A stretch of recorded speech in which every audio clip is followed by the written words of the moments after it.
camps is challenging too. Massive aid cuts have squeezed access to health care and stifled opportunities for learning and livelihoods. Food assistance risks running out at the end of November. Insecurity and exploitation put women and girls at heightened risk of sexual and gender-based violence, trafficking, and child marriage. We must work together to resolve the crisis affecting the Rohingya and other minorities in Myanmar. We must find a sustainable political solution that will shape a peaceful and inclusive future for all of Myanmar. As we work for that future, I urge you to demand immediate action in 3 crucial areas. First, all parties must respect international humanitarian law and international human rights law. The protection of civilians must be an immediate priority. Second, unhindered humanitarian access inside Myanmar must be guaranteed. No community should be cut off from food, medicine, and life-saving assistance. Third, we need reinvigorated humanitarian and development investment to meet basic needs, to help refugees transition from dependence to self-reliance, and to ease the strain on host communities. The people of Bangladesh have demonstrated enormous generosity, sharing their land, forests, scarce water, and limited resources. The international community must show greater solidarity to support Rohingya refugees and those who assist them. The solution to this crisis lies ultimately in Myanmar. It lies in ending persecution and discrimination, ensuring accountability, and restoring and upholding rights. It lies in a return to democracy and a recognition that the Rohingya belong as full citizens. It lies in building an inclusive society where all people, regardless of ethnicity or religion, can live in peace and participate fully and meaningfully in shaping their future. There can be no durable peace without a genuine cessation of hostilities and a path to de-escalation and dialogue. The Rohingya and all of Myanmar's people must be able to play a meaningful role in this process. They deserve justice, dignity, and safe return home. I call on each of you to contribute to efforts for a comprehensive, innovative, and concrete plan for a sustainable resolution of this crisis. Thank you.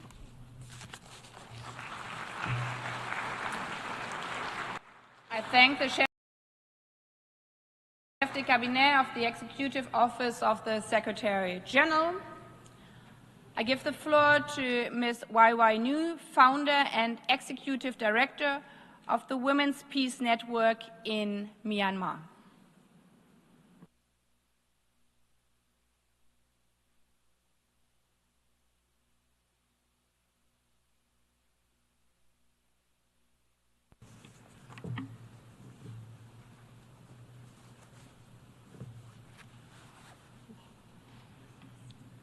President, Excellencies, civil society colleagues, my fellow Rohingya and people of Myanmar, I am honored to speak to you today. My name is Wei Nu. I am the founder and executive director of Women's Peace Network, an organization advancing human rights, justice, gender equality, and peace. I thank the President of the General Assembly and her team, the Bangladesh Mission, and all member states for making this conference possible. This is a historic occasion for Myanmar, but it is long overdue. Our people have suffered enough. For ethnic minorities from Kachin to Rohingya, the suffering has spanned decades. Decades of displacement, oppressions, violence, and decades of inactions on war crimes, crimes against humanity, and genocide. That cycle must end today. The conference must be the beginning of change, of a lasting solution over a temporary fix, one that is grounded in a pathway for the future that people of Myanmar define.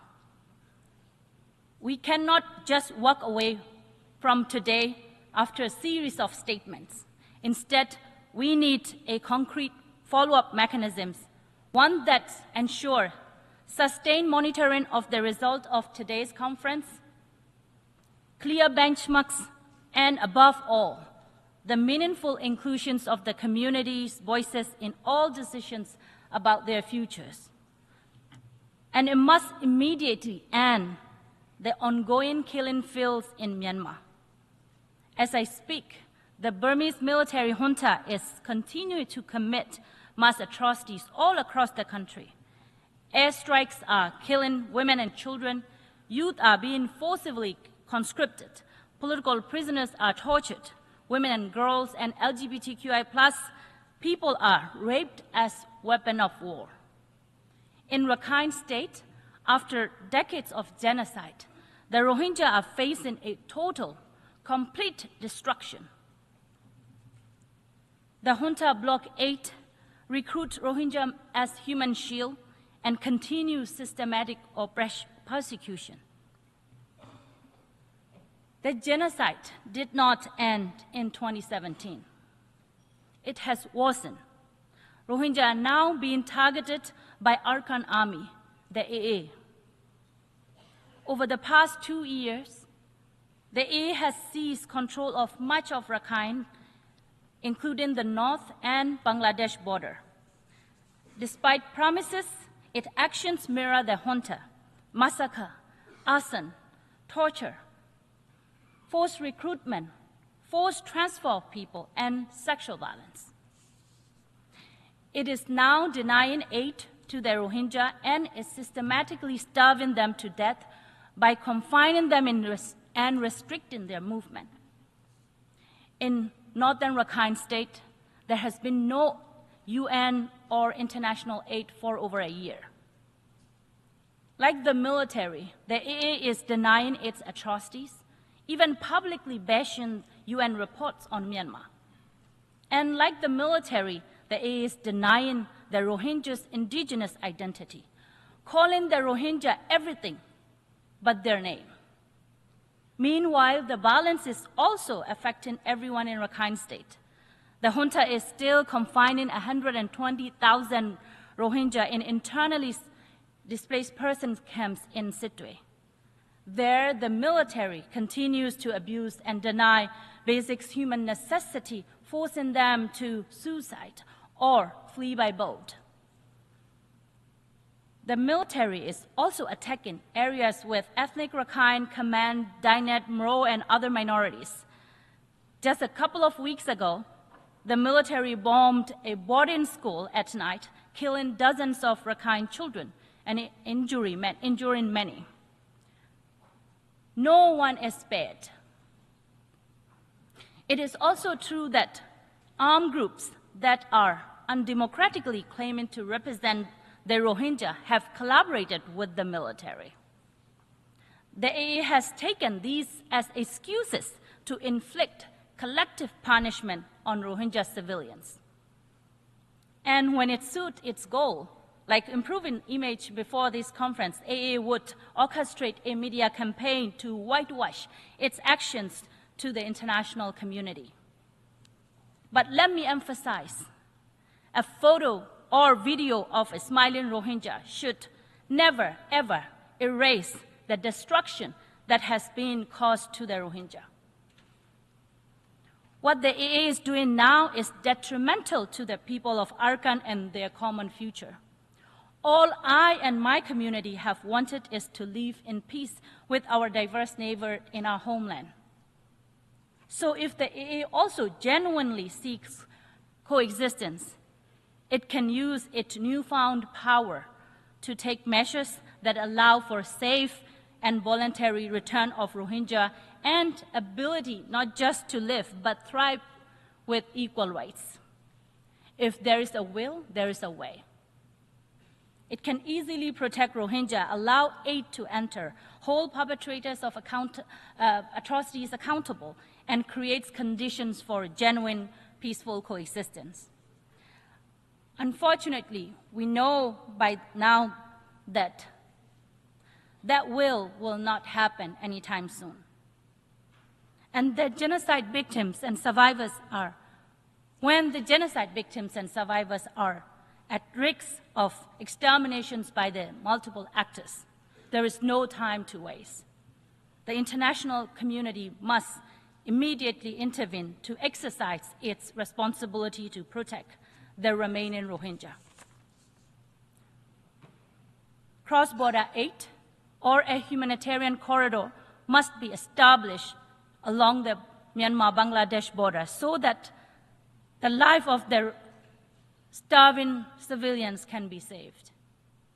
Targeted sanctions must be imposed on perpetrators of mass atrocities to diminish their capacity to brutalize more civilians. An independent body must be deployed to Rakhine State to monitor the situations and collect the evidence of atrocities. Without actions, Rohingya exodus will continue until there is no more Rohingya left in Myanmar. Excellencies, as long as atrocities against civilians continue, the refugee crisis will continue. This cycle of atrocities and mass displacement has spanned Myanmar's history. We saw this in 1978, in 1991, in 2017, and now again. I urge all of you to ask yourself, why do we see these patterns happening over and over again? Because for Rohingya and fellow ethnic minorities, the answer has always been clear: impunity. For 70 years, the military has escaped justice. The impunity emboldened others to follow. Ending impunity is the only way to end atrocities. Therefore, international community must end this impunity that is at the root of all atrocities. Perpetrators of atrocities against civilians must be held accountable. Justice is not optional. It is the only deterrent, the only path to peace. Effective justice and accountability initiatives are crucial in deterring actors from committing more atrocities. And with effective international support, these holistic forms of deterrence can establish framework of lasting peace. Lasting peace is a necessary precondition for the repatriation Rohingya and all other refugees. Excellencies, let me emphasize this again. Lasting peace in Myanmar fundamentally depends on justice and accountability. And lasting peace can happen in a federal democracy where the Rohingya and other ethnic minorities have constitutionally granted equal rights and self-determinations and are free to exercise them. The international community thus must prioritize meaningful engagement with the pro-democracy movement over the military. All the people of Myanmar want is the military to be held accountable and kept out of politics. By now, we know that soft diplomacy is clearly not enough to change the military's illegal, brutal behavior. Soft diplomacy only prolongs the country's crisis. And when there is so much human suffering already, there is no time to waste. The international community must take all measures to dismantle its failed approach and build a practical one. I thus urge the international community to move beyond ASEAN 5-point consensus. It has failed the people of Myanmar over 4 years. There is no consensus as long as the military is free to violate it. The international community must condemn the military's upcoming sham election. Accepting election as an exit strategy will only bring more violence, thus more refugees from Myanmar. Ultimately, creating conditions for more mass displacement is impractical. especially when the will and capacity to protect refugees is diminishing. From Bangladesh to Malaysia, funding cuts have devastated the life of over 1 million refugees, as well as the hundreds of thousands of more people in exile from Myanmar. Government must immediately resume their life-saving aid and expand it. Steps must be taken to strengthen refugees' resiliency. Like Thailand, host countries must allow refugees to at least work. And access to education is critical for refugee children, especially Rohingya youth in Cox's Bazar. The international community must fulfill its duty to protect refugees. Instead of detentions, deportation, provide access to the safe disembarkations, asylum, and domestic legal processes. Protection is especially crucial for Rohingya women and girls. They continue to face brutal forms of violence as refugees, even after fleeing genocide. This is intolerable. Excellencies, you already have the evidence. You already have the power. What is missing is the political will. The people of Myanmar demand accountability and an end to impunity and an end to oppressions. Let this conference be a historic turning point, the end of missed opportunities and the beginning of the lasting solution. Thank you.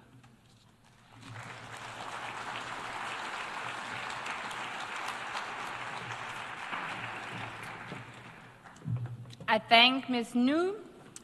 I give the floor to Ms. Julie Bishop, Special Envoy of the Secretary General to Myanmar.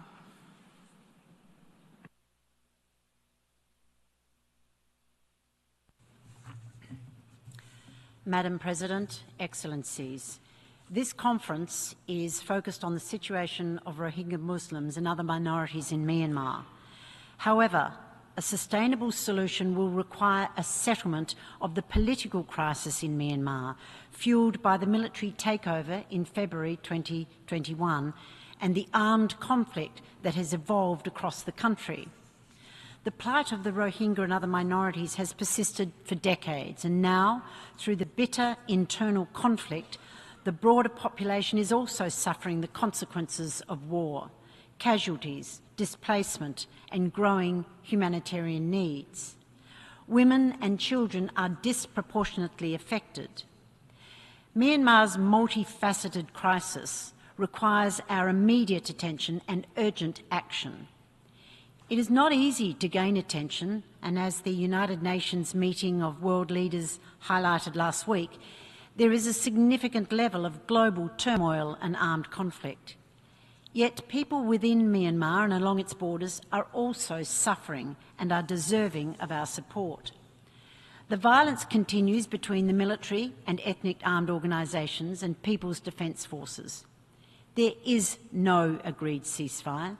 There is no agreed pathway to peace. There is no agreed political solution. Human rights violations continue with impunity. In my role as Special Envoy of the Secretary-General on Myanmar, I have heard from all the voices of Myanmar and listened to the conflicting perspectives while remaining impartial and upholding United Nations values and principles in order to help support and promote a Myanmar-led, sustainable, inclusive and peaceful political solution. As part of my efforts to engage with all parties, I visited Myanmar again last week, my third visit, and met with State Security and Peace Commission leaders. I met for the second time with Senior General Min Aung Hlaing in Naypyidaw. It's over 4.5 years since the military takeover, and while the fighting has been intense and the military has lost territory to ethnic armed organisations and others, there were expectations that there will be territorial gains during the process for the proposed election. A zero-sum mentality persists across this highly polarised nation. The initial international condemnation of the military takeover has subsided, and the Senior General has been welcomed to high-level regional meetings with global and regional leaders.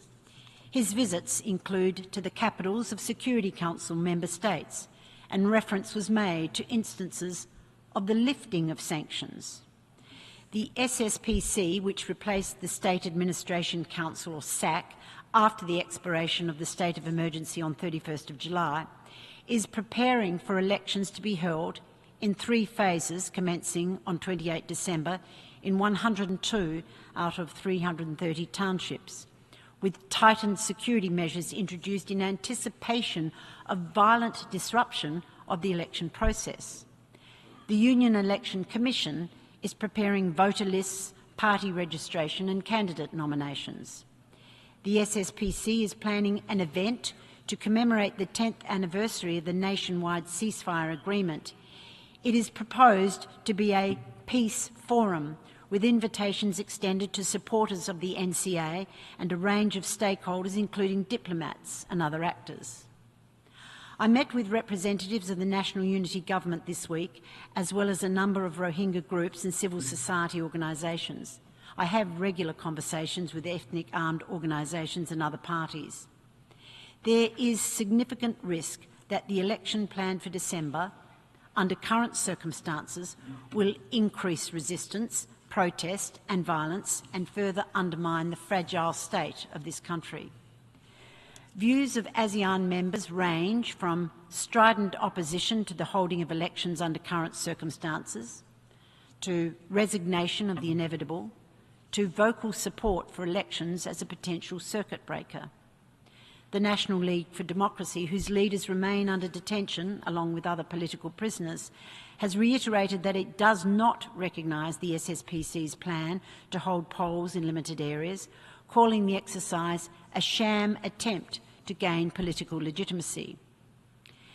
As to the Rohingya forcibly displaced, again from Myanmar more than 8 years ago, the escalating conflict in the country presents a seemingly insurmountable barrier to their return.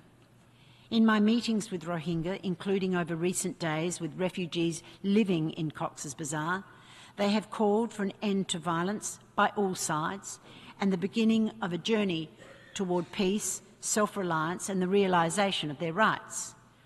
Rohingya provided concrete examples of confidence-building measures that could be trialled among diverse communities and outlined potential pathways toward inclusive dialogue, while underscoring that accountability for all actors was critical for reconciliation. An inclusive Myanmar is only possible if it guarantees safety, justice and opportunity for all communities, most critically the Rohingya, and addresses the root causes of conflict, discrimination and disenfranchisement. As one representative put it, this is not just about survival, it's about recognition. I visited Cox's Bazar in February, where I heard directly from some of the 1.2 million Rohingya refugees who live in the crowded camps. They shared aspirations for further education, upskilling and employment that would afford them dignity and self-reliance. They wish to return home to Rakhine, to rebuild their lives and become leaders of their communities with control over their destiny. They also spoke of new challenges posed by funding shortfalls, including shrinking opportunities for schooling and livelihoods. They highlighted the increasing vulnerability of some communities, and particularly Rohingya women and youth, to criminal elements who capitalise on the desperate situation. Some have risked dangerous sea journeys in search of safety and opportunity. Despite the generosity of donors, the reality is that the needs of the Rohingya in Bangladesh are outpacing resources at an alarming rate. The 2025 Joint Response Plan for the Rohingya humanitarian crisis is currently only 37% funded. This is already having dire consequences for the Rohingya in camps, with critical cuts to their food rations and a sharp decline in access to education. The World Food Programme in Bangladesh warned this month that without new contributions, food assistance for the entire Rohingya community will come to a complete halt in 2 months. UNICEF has announced the suspension of major segments of its education program for both Rohingya refugees and Bangladesh host communities in Cox's Bazar.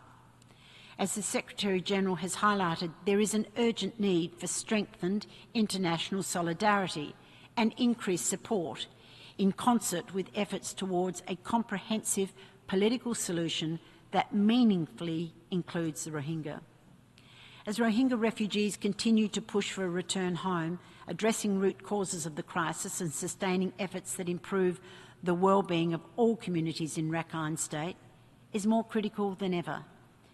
The Advisory Commission on Rakhine State, headed by the late Kofi Annan, underscored the pervasive poverty among both Rakhine and Muslim communities and the importance of addressing the low levels of socio-economic development and enhancing intercommunal dialogue and reconciliation.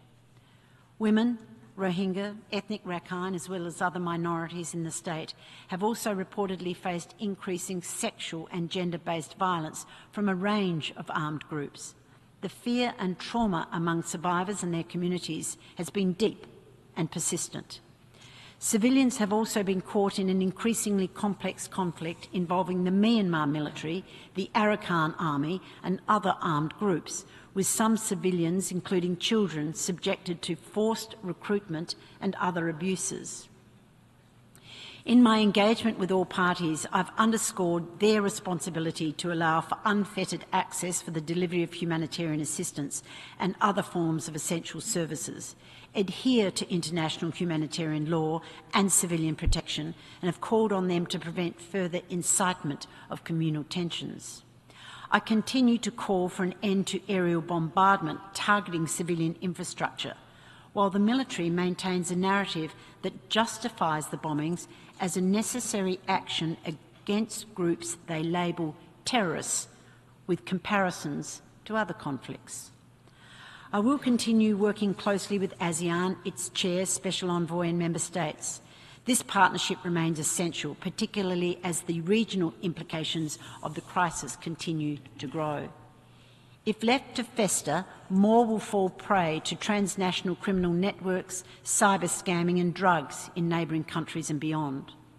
I acknowledge the leadership of Malaysia as ASEAN chair and its efforts to foster dialogue among Myanmar actors and the international community.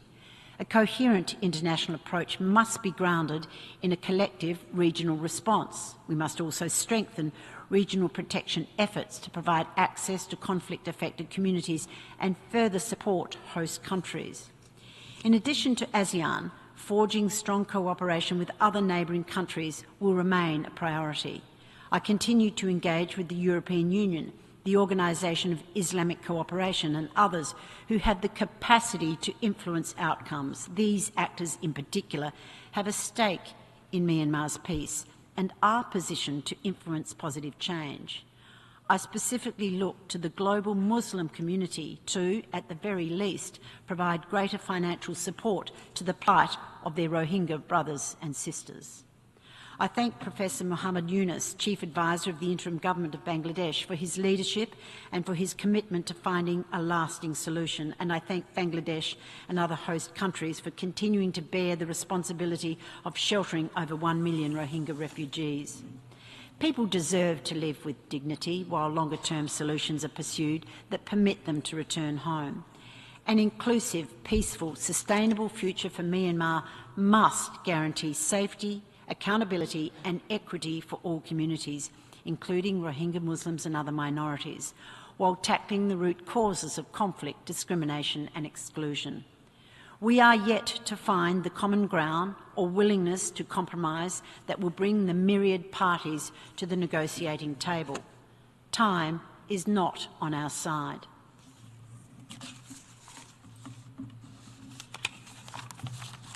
I thank the Special Envoy of the Secretary-General on Myanmar. I give the floor to Mr. Rafiq Hassan, founder of the Arakan Youth Peace Network.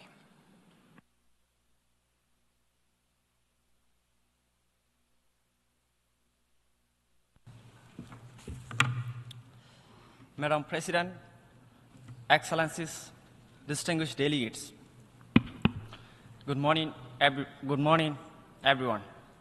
I am human rights defender and the founder of Arkan Youth Peace Network, which works to promote peace, social harmony, and human rights among the communities in Rakhine State and beyond.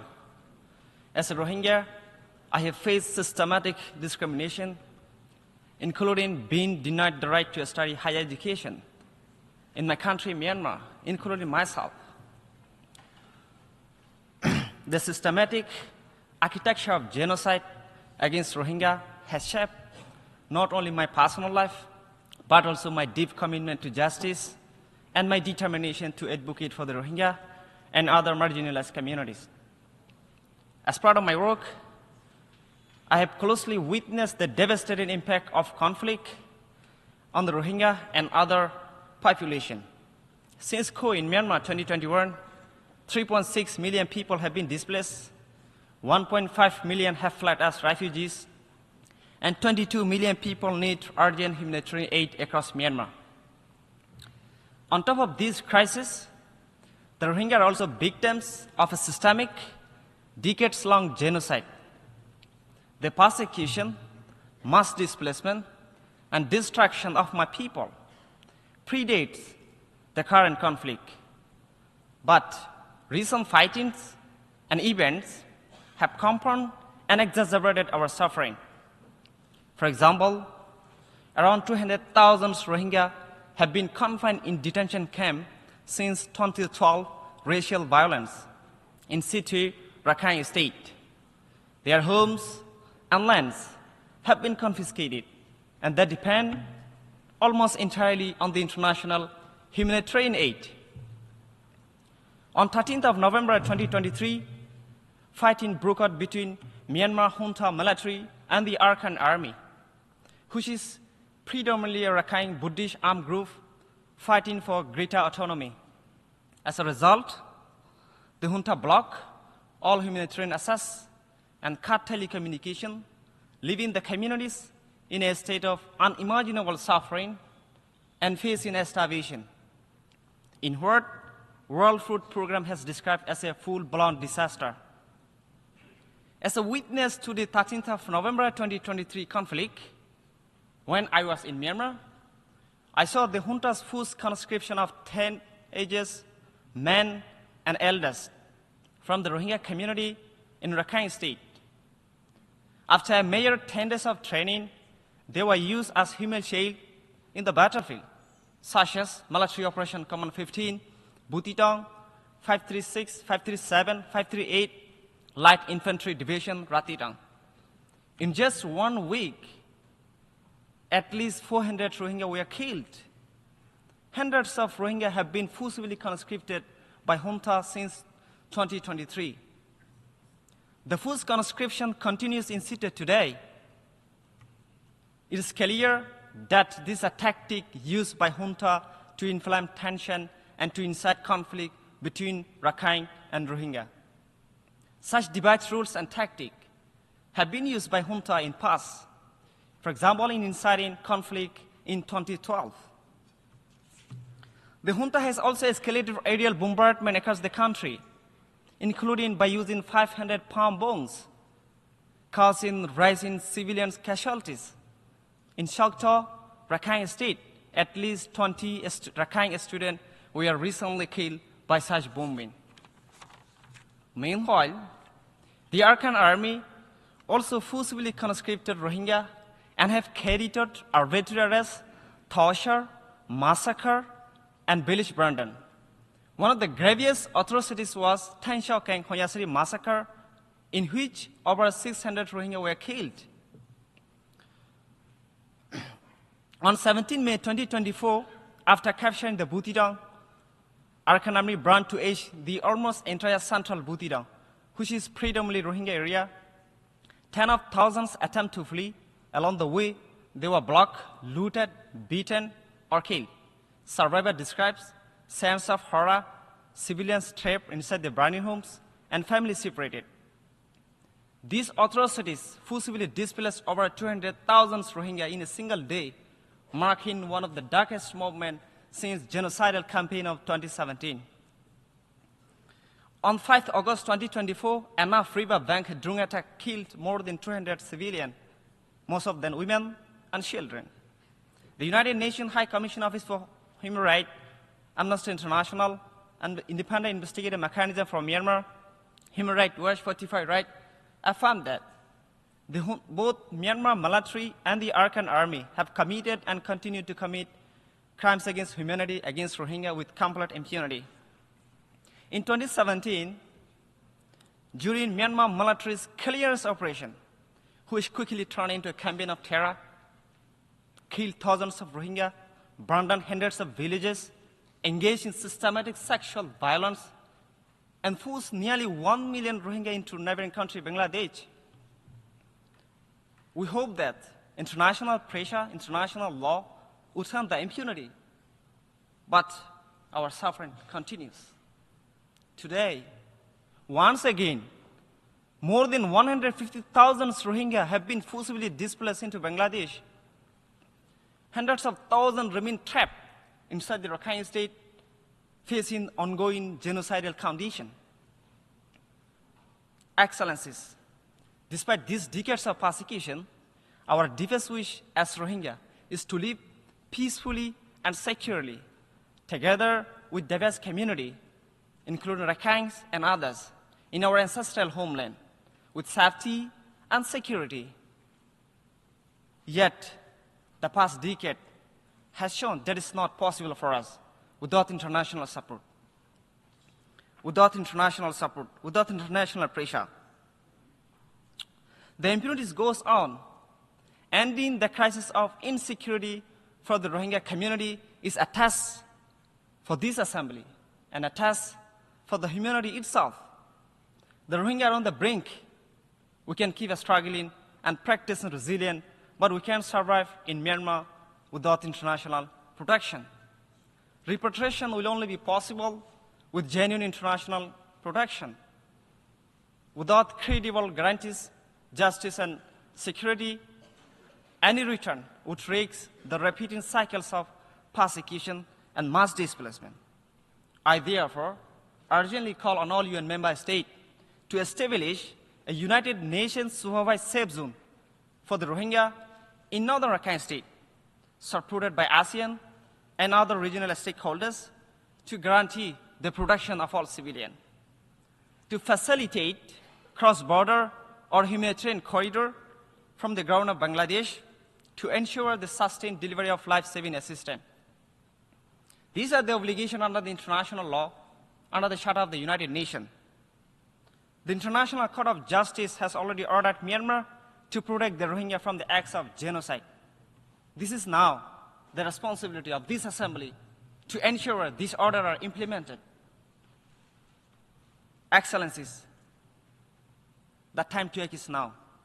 The lives of hundreds of thousands of Rohingya depend on the decision you make in this assembly. Thank you.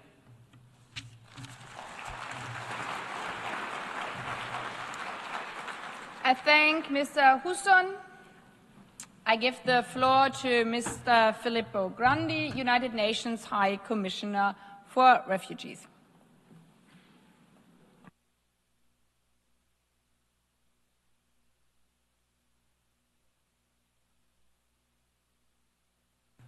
Madam President, delegates, civil society representatives, and colleagues, I recently visited Myanmar and saw how a country already dealing with a devastating humanitarian crisis was still reeling from the aftermath of the recent earthquake. Let me therefore join others in welcoming this conference. You have heard from Special Envoy Julie Bishop about the political challenges. As in other crises, and given the way conflicts are conducted by parties across the country, too often disregarding the rules of war, civilians, as we heard this morning, are killed, wounded, and deprived of the basics. More than 5 million are displaced, of whom more than 1.5 million have taken refuge in neighboring countries. In my own discussions with the de facto authorities in Naypyidaw, I have reiterated the requests of humanitarian agencies on the ground. We need safe and unhindered access to people impacted by the fighting. I have received some assurances, but these urgent and vital asks must be continuously conveyed by all those who can do so. Within the broader context of Myanmar, and mindful that today's conference aims to address the situation of all minorities, I would like to focus in particular on the situation of the Rohingya population, which my organization, UNHCR, has worked with for many, many years. Their plight is somehow unique. Not only do they continue to be discriminated, deprived of rights and abused, a situation they have endured for decades, but they are also caught in one of several ethnic conflicts affecting the country, except it is not their own, the one pitching the Arakan army in Rakhine State against the de facto authorities. The Rohingya people, as we have heard, have faced challenges for a long time, not just in the past 8 years. But 8 years ago, confronted with unspeakable violence at the hands of Myanmar's military, 750,000 fled to Bangladesh. Others became displaced in Rakhine State. With the advances of the Arakan army, which now controls almost all the state, their situation has not improved. Discrimination, the burning of their villages, the exclusion from work and services, the continuous denial of their very identity. The Rohingyas live with the threat of arbitrary arrest and detention, with restricted access to healthcare and education. They cannot move freely. They're subjected to forced labor and forced recruitment. Their lives are defined every day by racism and fear. Madam President, for these reasons, I want to reiterate my gratitude to countries in the region that for years have hosted refugees from Myanmar, and especially Rohingya refugees, such as Malaysia, Indonesia, and Thailand. In particular, I wish to pay tribute to the people and the leadership of Bangladesh. The Honorable Chief Advisor, Professor Yunus, is here, for hosting close to 1.2 million Rohingya refugees. Since the fighting reignited in Rakhine in 2024, as we heard, another 150,000 individuals arrived in Bangladesh seeking safety. Yet, despite enormous challenges, Bangladesh continues to host them, setting an example to the rest of the world, showing us that compassion is still possible at a time when indifference and inaction are sadly fast becoming the norm, showing that giving asylum to refugees saves lives. I appreciate that hosting such a large refugee population, however, is a burden. Therefore, let me praise countries who are taking positive steps to enact policies that allow refugees to build self-reliance.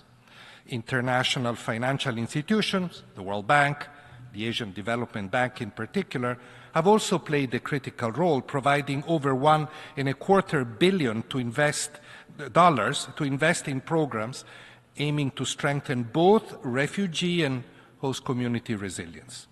The private sector, too, is playing its part, and we hope that much more can be done, especially in the critical sectors of education, skills development, and livelihoods. But host countries, as has been repeated many times this morning, cannot shoulder that responsibility alone. The humanitarian response in Bangladesh remains chronically underfunded, including in key areas like food and cooking fuel. The prospects for funding next year are grim. Unless further resources are forthcoming, despite the needs, we will be forced to make more cuts while striving to minimize the risk of losing lives, children dying of malnutrition, or people dying at sea as more refugees embark on dangerous boat journeys. We must do more. Please, I call on all of you. And in addition to funding, it is critical to offer solutions in line with the pledges made at the last Global Refugee Forum, solutions such as resettlement, as well as other pathways to hope through education or labor mobility. No assistance is too small, especially when the alternative leads to more instability in the region and to more costly measures further down the line. The most important, however, is not to forget that this crisis originates in Myanmar. And that, Madam President, is where the solution lies. We have said this many times. It has been said today here. But we cannot keep going down the path of inertia and somehow expect a resolution while an entire population continues to waste away. The recommendations of the Rakhine Advisory Commission remain as relevant as ever and must inform our engagement towards the voluntary, safe and sustainable return of Rohingya refugees to their homes, as is their right, and with the full involvement, by the way, of refugees themselves. But without taking bolder actions, the situation is unlikely to change, and these are issues that humanitarians cannot resolve alone. Countries with influence in the region must intensify their engagement to help create the conditions for change. I mentioned that point to the diplomatic community when I was in Yangon. This must include efforts to utilize communication channels with all parties to the conflict in Rakhine to convey this message, not only with the de facto authorities, but also the Arakan army. And while recent reconciliatory gestures on their part are a step in the right direction, we must pursue with more unity, coherence and determination some key objectives, such as re-establishing humanitarian presence in northern Rakhine and access, whichever way is most appropriate in future return areas. Resume confidence-building measures started by UNHCR and UNDP years ago and now severely limited by insecurity and other constraints. Insist with those with control over camps still hosting internally displaced people to address their plight and genuinely pursue just and durable solutions. Because that is the lesson we draw from developments in other parts of the world. Syria, for instance, or the situation between the Democratic Republic of Congo and Rwanda. Different contexts, certainly, but ones that show that it is possible through sustained political engagement and innovative approaches to alter the trajectory of conflicts that appear to be intractable. We have no other choice if we want to chart a new course for the people of Myanmar, one that is principled, pragmatic and forward-looking, and if we want to bring a lasting solution to the plight of the Rohingya people. UNHCR stands ready to support. We will continue to work with member states, regional bodies, civil society, refugee-led organizations to raise resources and advance protection, resilience, and solutions for all displaced people within and from Myanmar. Thank you.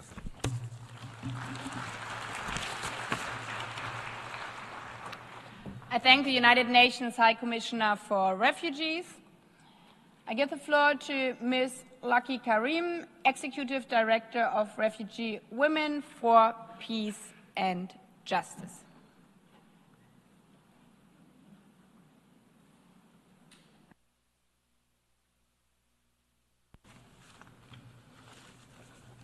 Thank you, Madam President, Excellencies, Member States, UN agencies, international organizations, civil society. I'm deeply honored today to be representing my community, along with my 3 other Rohingya colleagues here. In August 2017, on a Sunday evening at 4 p.m., 1 week before the Eid festival, when I was only 14 years old, my family and I were forced to flee my home in Rakhine State, Myanmar. We managed to cross the nearest border of Myanmar into Bangladesh. We collapsed on the ground in a field packed with thousands of other injured and terrified people.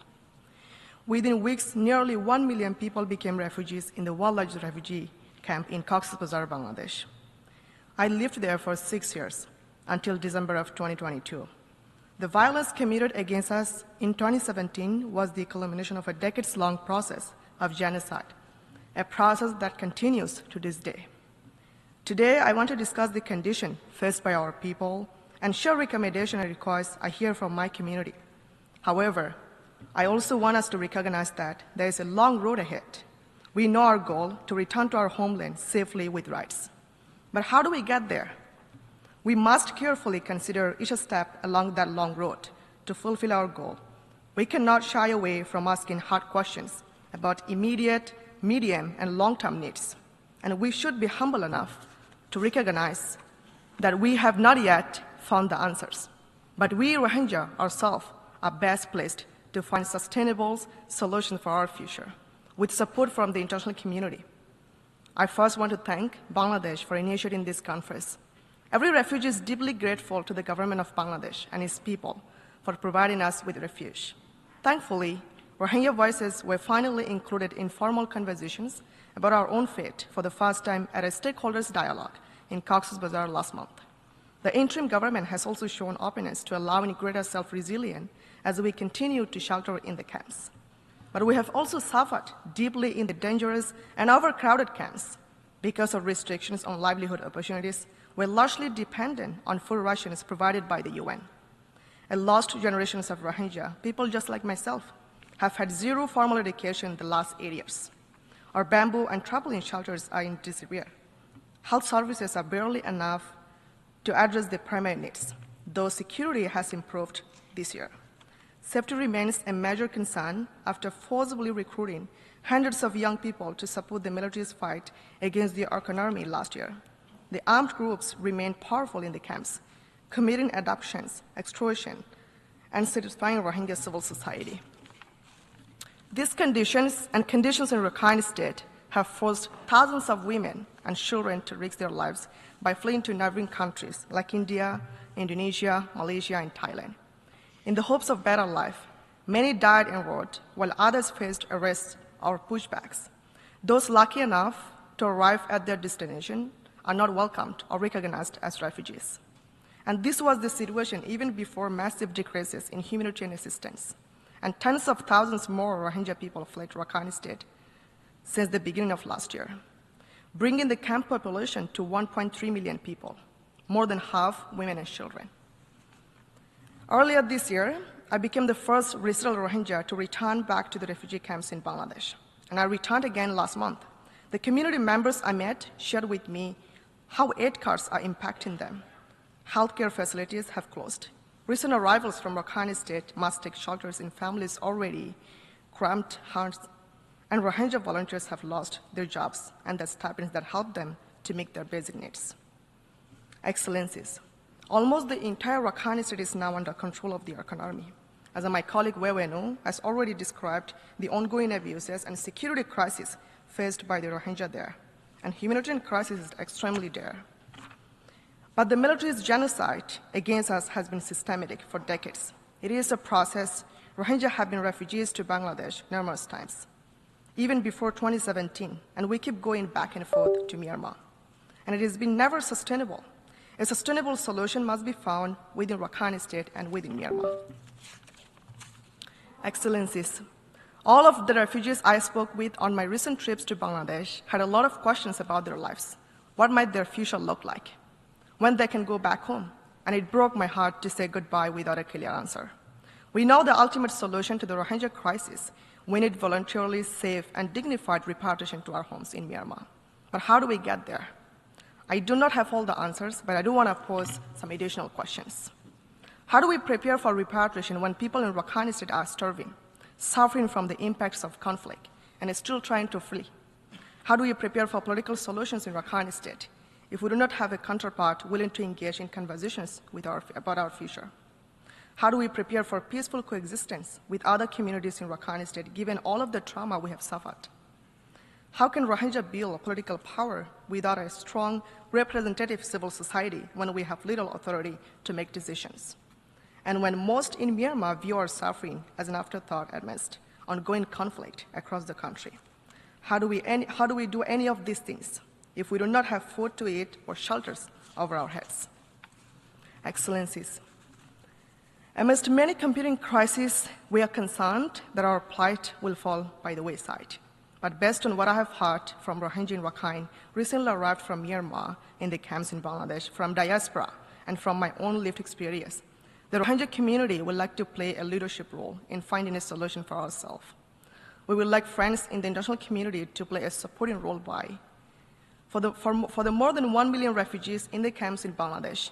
Donors and the host governments must ensure the basic rights and needs for refugees and host population in Bangladesh and elsewhere in the region are met, including by providing formal quality education for the Rohingya that follows the Burmese curriculum, ensuring access to livelihood opportunities, ensuring justice and accountability mechanism, and in arbitrary detention of refugees, refraining from refoulement of Rohingya back to Myanmar. For the Rohingya in Rakhine State, Myanmar, donors and the international community must provide cross-border aid into Rakhine State, ensuring humanitarian actors can operate freely and address the crisis facing Rohingya and other ethnic minorities, and pressing authorities to allow internally displaced people to return to their homes safely and without any restrictions. For all Rohingya who seek to return in safety and dignity to our homeland, countries of influence must support the Rohingya to achieve our goal of a voluntarily safe and dignified repatriation to our homes, Myanmar, and to facilitate the best broad-based participation of Rohingya in political dialogue regarding our future in Myanmar. On behalf of the Rohingya community, I thank and appreciate all donor countries, all stakeholders, member states, UN agencies, host government for your generosity, for your continued support, solidarity, and attention. I call on the international community to use this conference as a first step towards the goal of a safe, sustainable returns and to continue directly engaging with us in finding a solution for us. I really hope you all implement these recommendations and take actions immediately until everyone is safe in Myanmar. Thank you.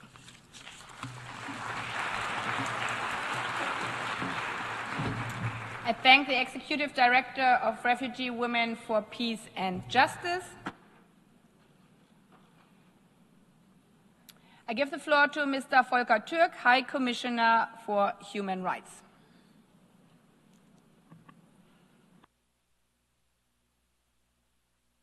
Madam President, Excellencies, distinguished delegates. Thank you for the opportunity to address this high-level conference. Today, life in Myanmar, especially in Rakhine State, may be the worst it has ever been for the Rohingya and other minorities, making another grim chapter in the long history of persecution. I witnessed the utter deprivation and hopelessness of Rohingya when I visited northern Rakhine in my previous position in UNHCR, and I saw it especially in the eyes of women and girls I met. It is almost unimaginable that since then their situation has deteriorated. So this conference must send a very clear signal that this injustice is at the top of the global political agenda. And it needs to be a turning point for the Rohingya, for the international community to take action and to devise a lasting solution to their plight. Since November 2023, fighting in Rakhine has escalated, with Rohingya being targeted from all sides, and we have heard it in particular from the civil society representatives here today. The Myanmar military has increasingly used aerial attacks against civilians across Rakhine. It has committed grave violations of human rights and atrocity crimes, including deliberately killing civilians, destroying civilian property, arbitrarily detaining and torturing people, and forcibly conscripting them into its ranks. Some of the images and videos in northern Rakhine from the second half of 2024 are reminiscent of the atrocities of 2017. Airstrikes and artillery barrages are also devastating other minority communities, including ethnic Rakhine, Mro, Maramagi, Hindu, and Cayman, resulting in untold numbers of killings and mass displacement. Rohingya have reported that their movement is increasingly restricted, their communications monitored, mobile phones seized, and there are internet shutdowns. Meanwhile, on its path to acquiring territory, the Arakan army has reportedly killed, abducted, tortured, arbitrarily detained, and forcibly recruited Rohingya. They have burned or destroyed homes, places of worship, and entire villages. The Arakan army is arresting Rohingya for allegedly supporting the military or Rohingya armed groups, for possessing telephones, traveling without authorization, and resisting forced recruitment. Many of those arrested, including children as young as 14, have been missing for months, raising concerns they may have been forcibly disappeared. Arakan army units have also arrested, detained, and extorted money from families after the return from Bangladesh to Bokdol in northern Rakhine. Some were sent back to Bangladesh if they paid the Arakan army, while others, unable to pay, remain in detention. Madam President, the humanitarian situation continues to deteriorate in Rakhine and across the country, as military blockades have severely restricted access. Nearly a third of the country's population, some 15.2 million people, are facing acute food insecurity this year. That represents an increase of almost 2 million people in a year. All these conditions, and we have heard from the High Commissioner for Refugees, have displaced over 3.5 million people within the country and pushed an additional 150,000 Rohingya to Bangladesh since January 2024. Insecurity in the refugee camps in Bangladesh is deepening, leaving people in even greater fear and despair. Armed groups, including the Arakan Rohingya Salvation Army, prey on families, they extort money from them, and forcibly recruit boys and young men. Amid growing violations, violence, and restricted humanitarian access, the military is organizing elections in Myanmar to be held under total military control. Elections under these conditions can be neither free nor fair. For example, Rohingya will not be able to vote because they have been stripped arbitrarily of their citizenship.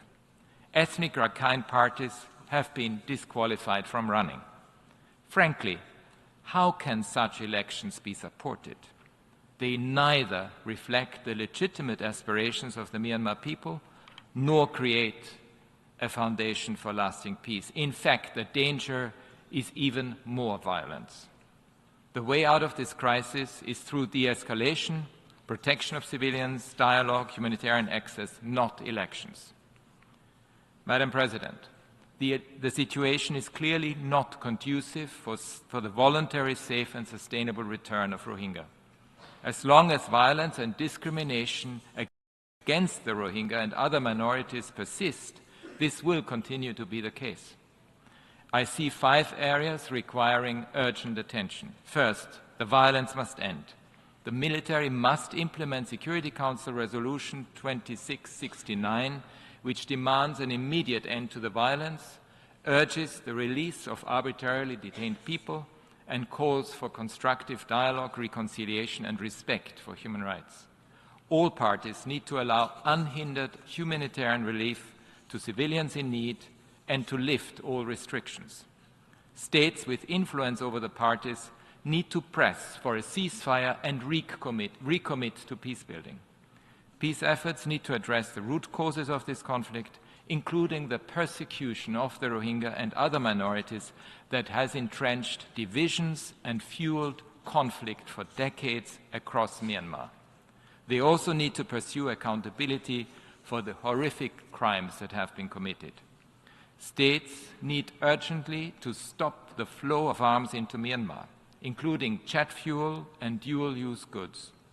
I welcome the imposition by several countries and one regional organization of targeted sanctions against individuals and companies in Myanmar. Second, sustained financial support, including humanitarian aid to all communities in Myanmar and the Rohingya refugees in Bangladesh is absolutely crucial. For nearly a decade, Bangladesh has hosted refugees despite its own challenges. Without predictable funding, people will be plunged into deeper despair and exposed to higher risks of violence and exploitation. Third, States need to do everything possible to protect people fleeing the conflict.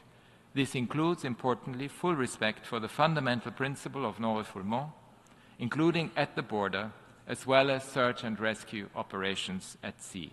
I urge states to ensure effective access to international protection, including through safe and dignified pathways such as resettlement. Fourth, Myanmar needs to respect in full the provisional measures imposed by the International Court of Justice to protect Rohingya lives, and there needs to be full accountability for the grave violations and abuses committed by the military, the Arakan Army, and other parties. I repeat my call for the Security Council to refer the whole situation in Myanmar to the International Criminal Court. Finally, we need to heed the Rohingyas' calls for peace and freedom. They want the freedom to move, to work, to raise their children in safety, and to get on with their lives. They want their Myanmar citizenship to be restored and fully recognized. They want their voices heard meaningfully in peace efforts. They want to be part of a democratic Myanmar free from military dominance.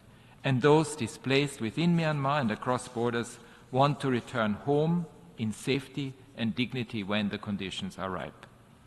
Madam President, the violence, the extreme deprivation, and the massive violations of human rights have fueled a crisis of grave international concern. The international community must honor its responsibilities and act. We stand in solidarity with the Rohingya and all the people of Myanmar in their hour of greatest need. Their most fervent wish is a viable future for Myanmar in which all communities can thrive, free from discrimination, marginalization, and fear, and live in peace. Thank you very much. I thank the High Commissioner for Human Rights.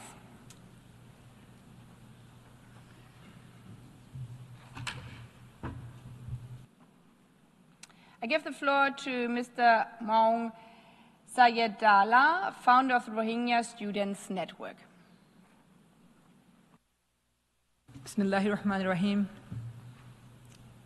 Excellencies, distinguished representatives of the UN, member state, and civil society organization. Minglaba. This Burmese greeting means, may you be blessed. Before I continue, I humbly invite you to a brief moment of silence to honor the countless Rohingya men, women, and children whose lives have been lost to violence and persecution.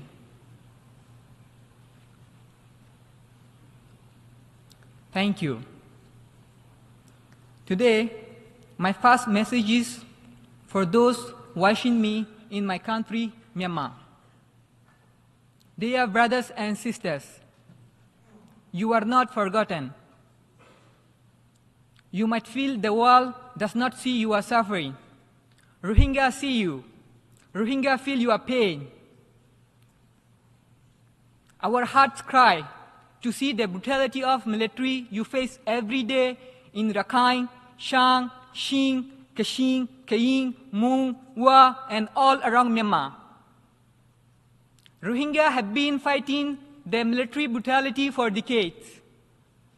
Let us get hand in hand, work together until democracy, justice, peace, and equal rights for all in Myanmar are restored.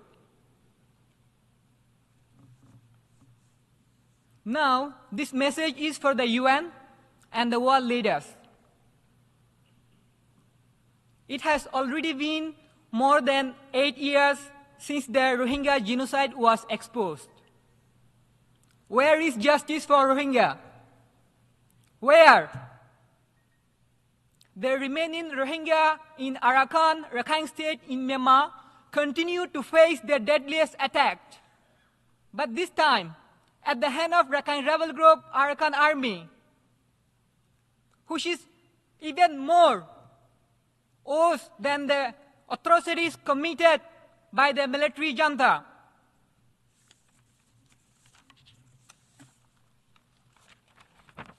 These people were killed in a drone attack by the Arakan Army on 5th August 2024. More than 200 Rohingya men, women, and children were killed there. Another 600 Rohingya civilians were massacred by Arakan Army. These are not isolated cases. They are a part of a systematic campaign.